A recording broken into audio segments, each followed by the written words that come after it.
Momo believes in ghosts. Okarun believes in aliens.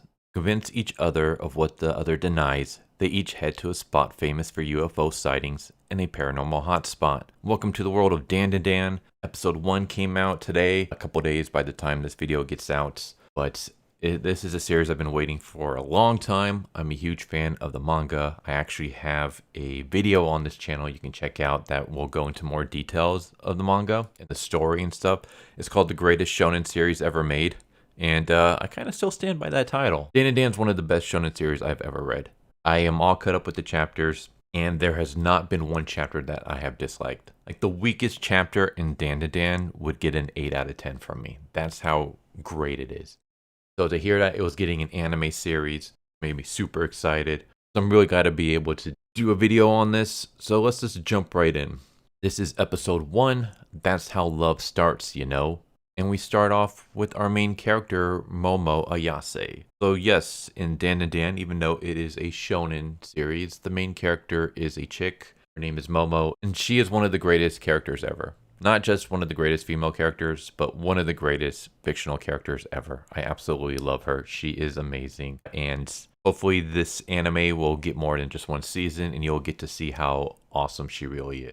You already get to see hints of that in this episode, but yeah, she's fantastic. So Momo is basically upset with her boyfriend. Her boyfriend's kind of a dick. He wants money from her, but she doesn't have any money to give because she's kind of poor. And so he's like, well, why don't you at least let me have sex with you? Let's go to a love hotel, but you're the one who's going to be paying for it. And she refuses. Instead, she attacks him and throws a kick at his head, which he blocks, and he pushes her away.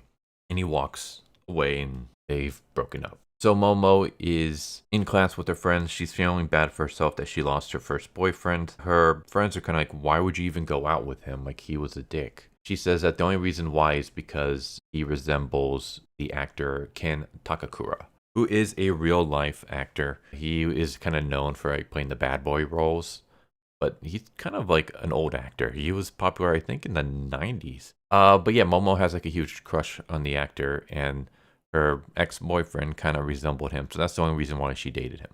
So she is heartbroken. Well, not really heartbroken. She's just more bummed out. And so she's feeling bad for herself as she's walking down the halls, and she hears boys laughing. She turns and she sees our secondary main character. His name is Okarun.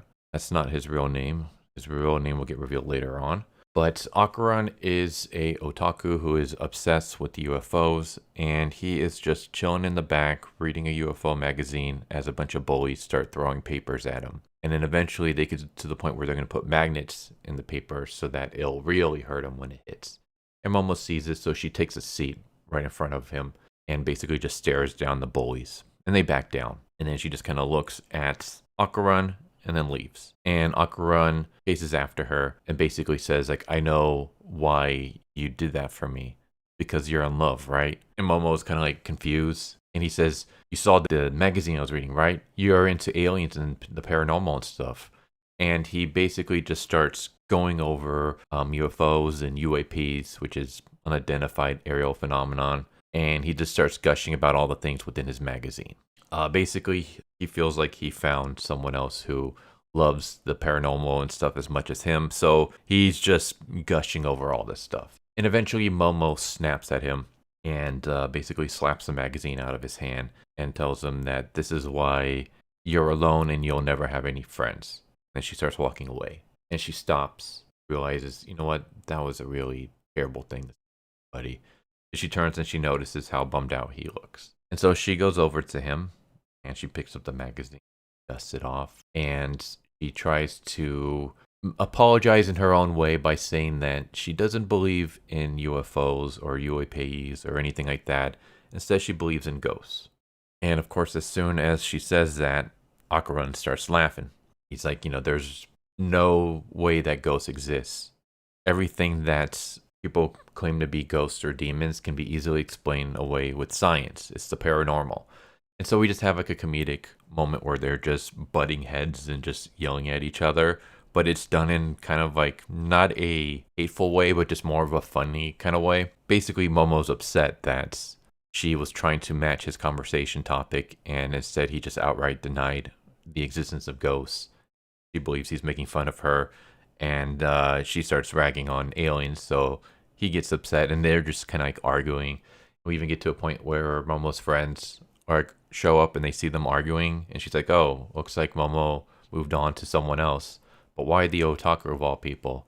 Maybe he'll be good for her." I will say that when I was first watching this, I was a little bit wary of the animation, just because if anyone hasn't read the manga, the artwork is freaking amazing.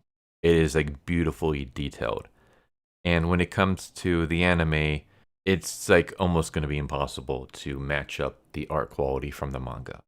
To be able to do that will take a lot of money and a lot of time. You're basically going to have to pull a Uzumaki, or it's going to have to be years and years and years and a lot of money, and you probably won't be able to get as much episodes out and stuff. So I completely understood, like, okay, it's not going to be as detailed and stuff. And again, when I saw it, I was just like, I guess we'll see how it goes. It works a lot better when it's actually in motion. So I'm just going to be showing like screenshots. I'm not going to be showing actual video, because every time when I've done that in the past, I usually get striked.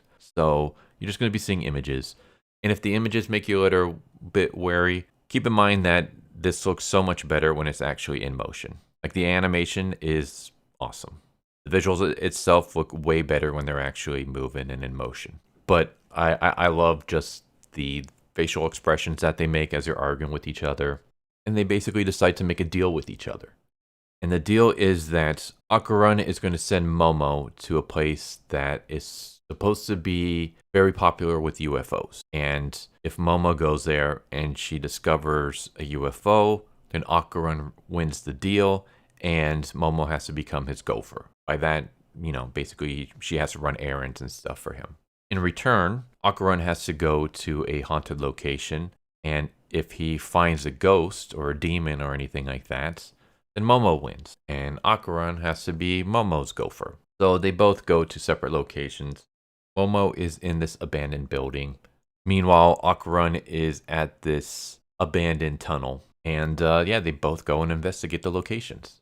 So as Momo is exploring, she basically explains why she believes in supernatural and things like that. Basically, she has no idea who her parents are. She was raised by her grandmother. Her grandmother is a famous exorcist.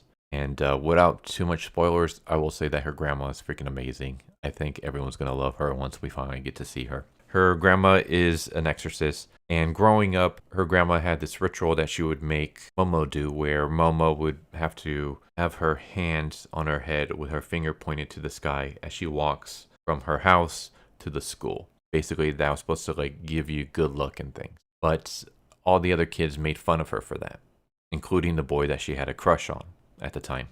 And so, because of that, she gets angry at her grandma for making her look like an idiot, and she snaps at her grandma. And she hasn't talked to her grandma in a long time, only just recently. And then she realizes that, she was wrong for yelling at her grandma and stuff. And she realizes that her grandma is an awesome person for doing what she did, for taking her in and taking care of her. And she basically believes, well, my grandma can't be wrong, right? Like, she can't be a fake. If ghosts don't exist, then that would mean that my grandma is a phony, is a fake, a liar. And I don't want to believe that.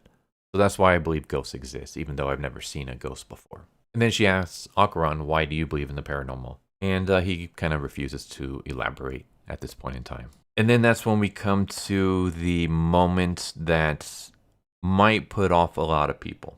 For anyone who reads the very first chapter of Dandadan, for anyone who watches this first episode, this is the moment that might turn off a lot of people. What happens is that she is walking through the abandoned building. She looks up and she sees some figures who look very, very weird. These are serpos. They're aliens. They're extraterrestrials. And they rush over and they start grabbing at her. And as they're grabbing at her, she's trying to run away. And they start ripping off her clothes. And when she wakes up, she's strapped to a chair with her arms and legs spread, wearing nothing but a brown bikini. And basically they explain that there are only male serpos, there's no female serpos, and so they reproduce by cloning. But because they're doing that, they're not evolving.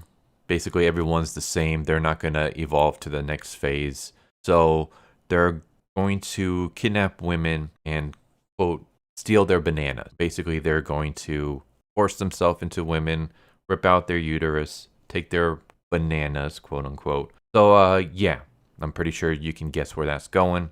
And we see them, basically, one of them has like this weird mechanical penis, and he's going to force himself on Momo. For anyone who's worried or haven't watched the episode or anything like that, nothing happens. That's as far as it goes. But the way it's drawn, both in the manga and even in the anime, is a little bit, I don't want to say fan servicey because it's not really fan servicey, but it is a little bit sexualized. And I can completely understand people being turned off by this. I will just say that if you can get past that, you can get past the first chapter, if you can get past the first episode, you're pretty much clear for the rest of the series. I will say that the anime does a better job of handling this moment than the manga does. Props to that, but I can completely understand some people being upset with this moment. I will just say, please get through it. You can even just skip that moment if you want. All you gotta know is that they kidnap her, they're gonna force themselves on her, but things don't go that way, thankfully. And once you can get past that scene, you're good. So yeah, that's the situation that Momo's in. Meanwhile, with Okarun, he goes into the tunnel and he starts seeing footsteps, and it looks like the footsteps have walked past him. So he turns around with his flashlight and he sees nothing there. So then he turns back and he sees what looks like an old woman, a very, very old woman. And the old woman says, "I'll let you suckle my teats if you let me gobble up your wiener." And yeah, this is straight up from the manga. Of course, this freaks out Okarun. He doesn't believe that this is a demon or anything. He just thinks that this is a crazy old hag.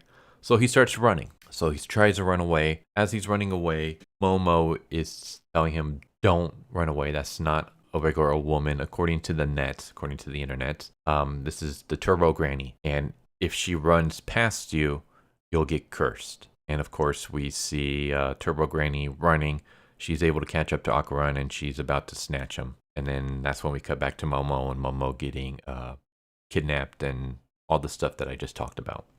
They're about to force themselves on Momo when all of a sudden Momo's phone starts ringing, and we get this cool sequence where Turbo Granny pops out of the phone. And it turns out it's not just Turbo Granny, it's Turbo Granny infecting Okarun. And so the Turbo Granny infected Okarun starts attacking the Serpos, starts biting off their wieners.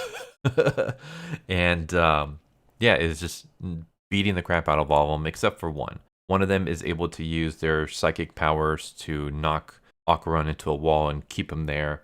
And basically, Okarun explains, like, "I'm willing to give you anything you want. I grew up being bullied and alone. I was never able to make any friends. And every day I would try to send messages to aliens because I believe that if no humans would want to be my friends, maybe an alien would want to be my friend.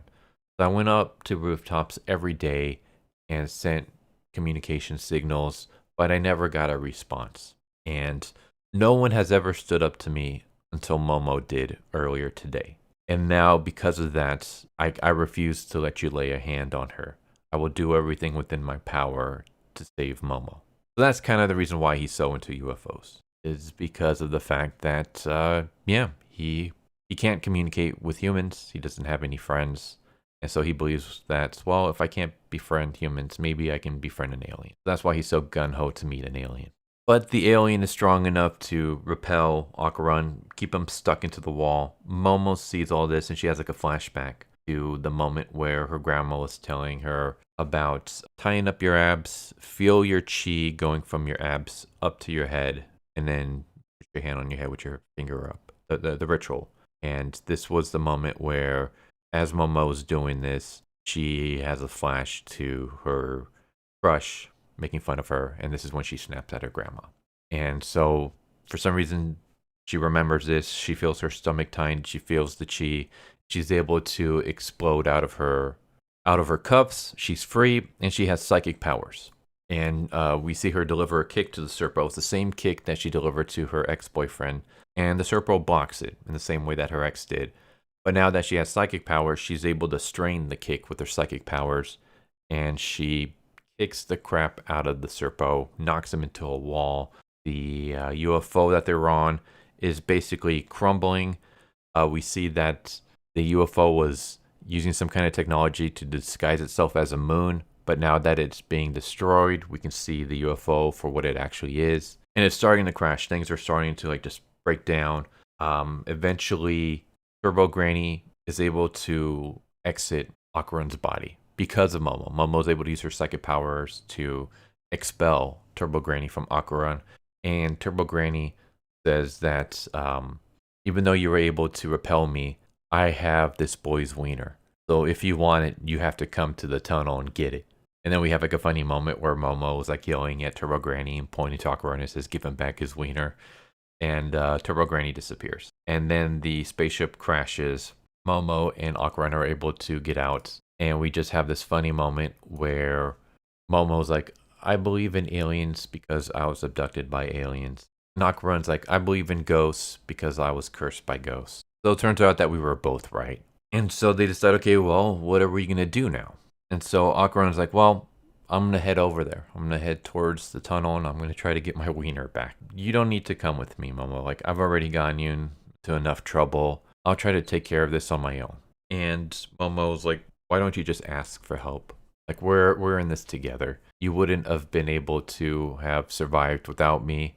Just like I wouldn't have been able to survive without you. Like, let's do this together. We'll go to the tunnel. We'll face Turbo Granny as a team. And she basically hands Okarun his clothes. Because he had started to strip out of his shirt and pants so that he can give it to Momo. Because Momo is wearing nothing but his jacket right now. And Momo like hands him his clothes back. And he's like, I'm sorry. I'm an awkward fellow after all. This causes Momo to kind of like stop. Because this is a famous quote that Ken Takura said. I'm an awkward fellow after all. So it reminds her of her crush, and her heart starts racing. Like, what is this feeling? And then she's like, by the way, I never realized what your name was. Like, you never told me. What is your name? And he says, my name is Ken Takakura. This hits Momo. Like, as soon as he says this, there's like an explosion behind her, and that's how the episode ends. And then during the ending credits, we get a scene of this cat figure who I'm not going to spoil who it is. But this character is amazing. We're going to find out who this character is. Probably not in the next episode, if I'm remembering the manga correctly. But in the next couple episodes, we're going to find out who this cat character is. And I'll just say that this cat character is amazing. One of my favorite characters in this series. And yeah, this cat character is going to play a huge part. That's episode 1 of Dandadan.